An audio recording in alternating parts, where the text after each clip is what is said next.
Is it at all possible, Evan Lazar, that Bill Belichick actually listened to our commenters and the Patriots fans of Twitter?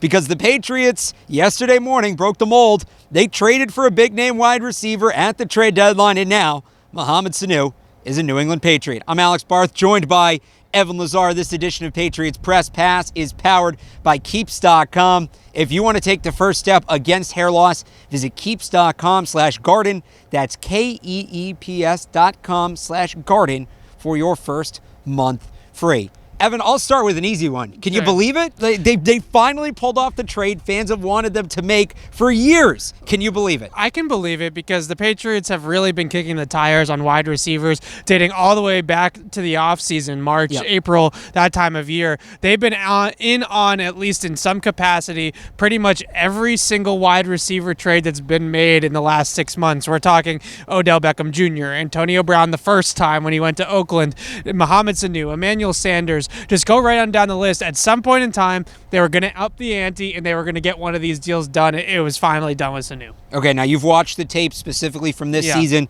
Tell me about Mohamed Sanu. Well, I think that there's two things to talk about here with Sanu. The first thing I want to talk about is his contract, right? It's a very, very key part of this is why did Emmanuel Sanders go for less than Mohamed Sanu? That's because there's another year tacked onto Mohamed Sanu's contract. So this is not a rental for the Patriots. This is a 1.5-year project with Mohamed Sanu. And I think it is worth pointing out on that topic, Josh Gordon, Philip Dorsett, both on the last year of their deals. Right, so they get Mohamed Sanu for 25 regular season games, whatever it is, 9 plus 16, you do the math, right? I can't do that math, plus but I'll trust you on it. Plus the playoff games that they're probably going to play in over the next 2 years. So that's pretty big difference than having a guy that's just a half-year rental like Emmanuel Sanders. Right. So there's where the kind of the difference in compensation comes in.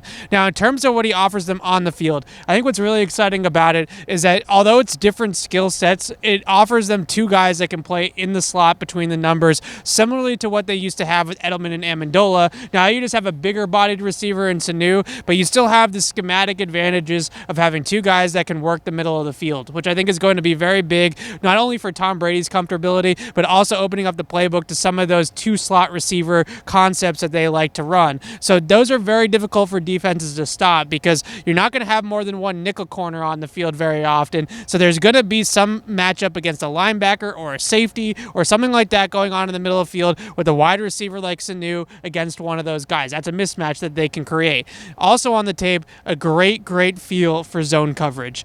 Excellent feel. Really smart player.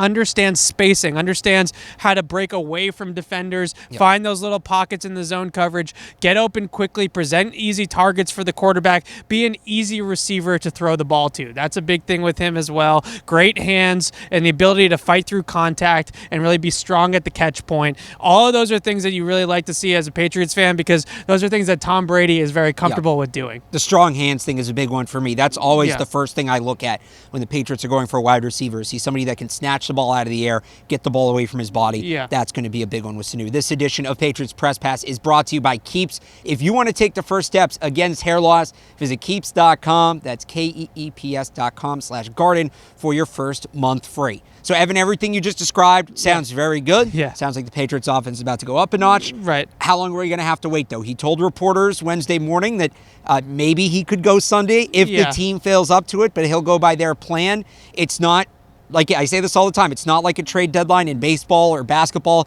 where you can just slide the guy in and play. He's got to learn his assignments. He's got to learn the playbook. 100% we know is going to be a couple weeks from to fully be ingrained. But is it realistic he's active Sunday? He's active on Sunday, and when does he actually start making a big impact? I think it's realistic that he's active on Sunday. I don't know if you're playing fantasy football, I probably wouldn't start Mohamed Sanu on Sunday. But I think is it realistic? Over under half a catch for him on Sunday? I think over, but I think the bigger reason why it's going to be over is because they're going to want in some capacity to integrate him and get him going into this offense. The good news is I think for the Patriots, just watching some of the routes that he ran in Atlanta, it's a different terminology. It's an Air Coryell. It's not an Earnhardt Perkins, so it's a different kind of terminology, different type of book. But the good news is the type of routes that they're asking him to run, I think, are not going to be that much different than what they're going to ask him to run here. I actually asked Bill Belichick this question this morning. He didn't really give me much of an answer. Shocker. But I asked him, is there familiarity there? Is he learning a whole new system, or is this something that he can kind of look at in his past and glean on his past and take some things?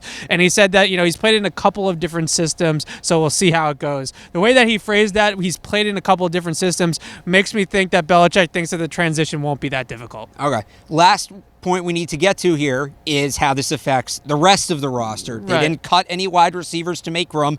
Eric Tomlinson, you could say, was the corresponding move. So, there's only so many snaps. There's only so many times you're going to throw the ball in the game. Which wide receiver does this hurt the most? But also, which wide receiver does this help the most? I don't know if it helps anybody, but it definitely hurts Jacoby Myers. I mean, Jacoby Myers is a slot guy through and through. He's exactly what Mohamed Sanu offers you, a bigger slot receiver. Now Myers is probably going to be, I don't know, Myers could be a healthy scratch once Mohamed Sanu gets going, especially if they get N'Keal Harry back and N'Keal Harry gets involved here too. This could be very quickly Gunner, Jacoby Myers. I think Gunner stays on the field and on the active roster as the punt returner. So Jacoby Myers, I could see some healthy scratches. You remember going back to that Miami game when Antonio Brown played for that one game, that one illustrious game that he was a Patriot.